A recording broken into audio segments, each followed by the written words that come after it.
Alright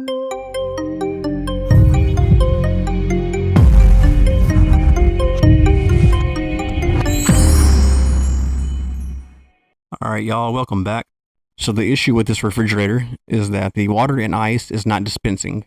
So I'm going to show you a feature that comes on these Samsung refrigerators that you probably don't know about. These Samsung refrigerators comes with a child lock for the water and ice dispenser. Underneath the water tab, you'll see a picture of a lock. And to unlock that, we're going to hold the water button down 3 seconds and it'll beep. Once it beeps, the lock will go away and then you'll be able to cycle through your options.